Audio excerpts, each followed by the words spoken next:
Greetings and salutations. It is I, Professor Macabro, accompanied, like always, by my lovely co-host, Zombie Huesitos, and we are here to regale you with a movie review.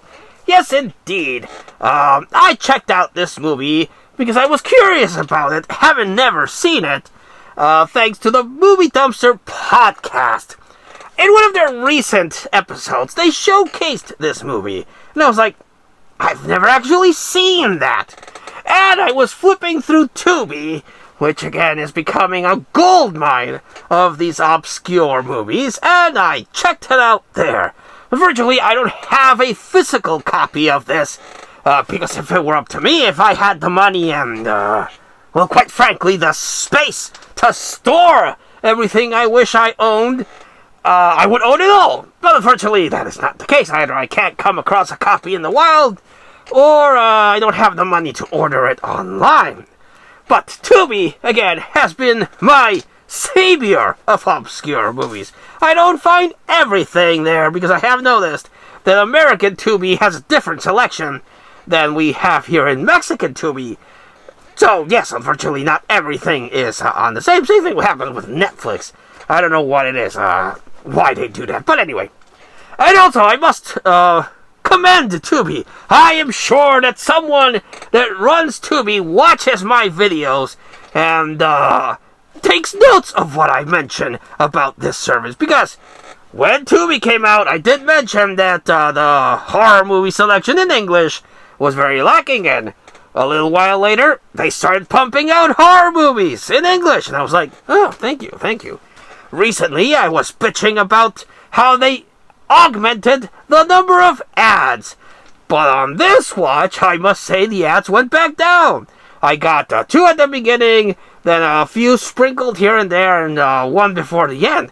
But it was nowhere near the 5 ads that I got continuously on Tubi. So, whoever's watching my videos and taking notes, Professor Macabro thanks you for listening to this humble crazy madman screaming at the clouds and making the proper changes to Tubi so that I can enjoy it. Yes, indeed. What were we talking about? Oh, that's right, Ragdoll. Yes. Ragdoll is the movie that Movie Dumpster showcased, and it's the one that's on Tubi. You can check it out on Tubi. And this is a movie that was made as a subsidiary of Full Moon. If I remember the Movie Dumpster episode correctly, they were trying to branch off into a new area, and this was a music-inspired movie, but also with horror elements. And what is this movie about? Well, let me tell you. It's about this group of rappers. 4 rappers that are rising up in popularity, you see. And after a really good show, they are approached by a music agent, and they're like, I like the cut of your jib. Yes, indeed, I wish to sign you to a contract on the spot right now. But the leader of the group's like, no, let us think about it. And everyone's like, the fuck are you doing, man? Let's sign. And he shoos away the music agent, and he's like, no, we don't want to seem desperate. We want to negotiate and get a good contract with a good sum of that scratch, you see. Unfortunately for their poor luck, after the music agent goes out, in comes a thug, and a very memorable thug, because he's very flamboyant, you see. He's very, like, flamboyant and dandy, and talks like that. You see this guy's like, okay, where's this going?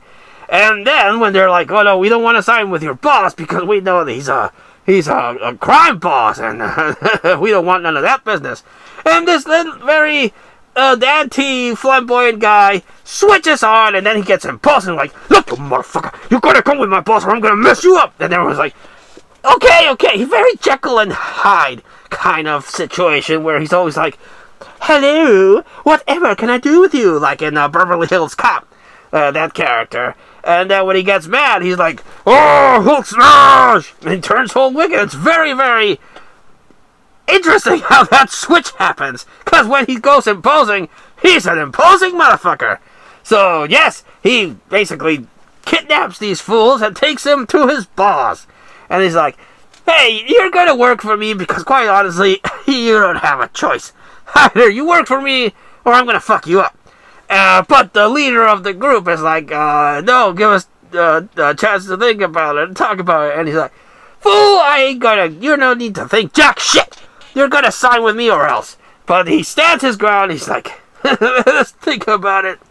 And he's like, okay, fine, I'll let you think about it. And on the next show, he's like, yeah, this goes out to that mob boss. Fuck you, motherfucker, we're not gonna sign with you. And of course, this goes as well as you can expect out of a criminal mob boss. So what he does is that he sends his boys to beat up the main guy's grandma. And he's like, ah, shit, my grandma, you fuckers. But little is known by the mob boss that the grandma is into some fucking voodoo magic, man. And the magic is on his grandson, the leader of the rap band. So he does a little voodoo spell, much like the guy from Scream, Blackula Scream, and brings forth the Shadow Man. Yes, indeed. And he's like, oh, you want to make a deal?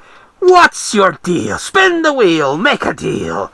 And the guy's like, I want you to fuck up that mob boss and all of his minions. And he's like, okay, what do you give me in return? And he's like, whatever you want, but one condition, you can't hurt my grandmama. And he's like, sure, fine, whatever. A very, very poorly thought out deal, I must confess. I mean, it's the same thing with the monkey's paw or genies or deals with the devils. Think properly the terms and conditions of your contract, otherwise you're gonna get fucked. So, the Shadow Man grabs this little voodoo ragdoll and infuses it with evil Shadow Man powers, and the little ragdoll comes back to life. And it goes around and starts killing off the first of the mob boss's henchmen. But unfortunately, what the little doll takes in return is that for every one of the mob boss's goons that he takes out, it also takes out a loved one from the leader of the rap band. So he's like, well, the first time it happens, like, good, that motherfucker died. Oh, but my homie died. Oh, that's unexpected. And then when the flamboyant guy, like, hello, also dies, his other homie dies. And like, wait a minute, okay, he died, and then he died, but then he died. Holy shit, it's the little ragdoll. Oh, duh, fuck, I done fucked up again. And of course now he's after the mob boss, and he knows that if the mob boss gets taken out, the only one left on the hit list of the person that he loves is his girlfriend. And he's like, well, shit, I don't want my girlfriend to die, so now I gotta save this fucker so that the ragdoll doesn't take her out. Damn it! So he does a little bit of more fucking voodoo magic, man. And unfortunately the spell goes to fuck, everything goes tits up, and the little ragdoll does indeed kill the mob boss. Now it's a race to the finish to try to save the girlfriend and have everything resolved to a semblance of a happy ending. And I must say, this was very enjoyable. Thank you so much to the Movie Dumpster Podcast for introducing me to this one, which again is free on Tubi. It's a really cool. The budget it looks like something from direct-to-video or made for TV. It has that quality, but it's not a negative. I've never said that the image quality of a product is a negative. No. You could be your high-grossing, big-budget, piece of shit cinema high-end movie and still turn out garbage. And you could have your low-budget, low-quality image movie and turn it out to be good. It's the wonderful thing about watching movies. You go into it and you don't know what you're gonna get. Either a good movie or a bad movie, a big-budget movie or a low-budget movie, but you're gonna have some fun. The worst sin that a movie can do is be boring, because then you just feel like you wasted your time watching something that is just dragging on. It's an hour movie, but it feels like a 3-hour movie, and you're like, oh, for the love of God, why do I not stop this? Because I'm not going to give any bad movie the honor of beating me, that's why. But that's not the case with Ragdoll. This is very enjoyable. The acting is pretty good. especially the mob boss and the flamboyant guy. He's really the highlight of the movie. The way he goes from this flamboyant guy and then snapping the fingers like, look, you motherfucker, I'm gonna fuck you up, and you're like, what the fuck? Very, very, very highlight of the movie. And of course, it's one of your killer little things coming at you. They don't showcase the Ragdoll that much, which works to the benefit of the movie. But like Jaws, it's scarier what you don't see coming after people. So yes, it's very enjoyable that way. And again, it looks low budget, but it doesn't feel low budget. It feels like a lot of effort and care went into making this particular movie. So, Professor Macabre gives it 5 out of 5's fucking voodoo magic man. So, highly recommend you watch Ragdoll. Again, if you can find a copy of this on DVD or Blu-ray, buy the physical media and support and keep physical media alive. But if you can't find it anywhere and this video or the Movie Dumpster episode piques your interest and you want to see it, check it out on Tubi. It's free there, and again, in my experience, the ads have gone down, so it's a lot more of an enjoyable experience indeed. So let me know if you've seen Ragdoll, and what do you think of it?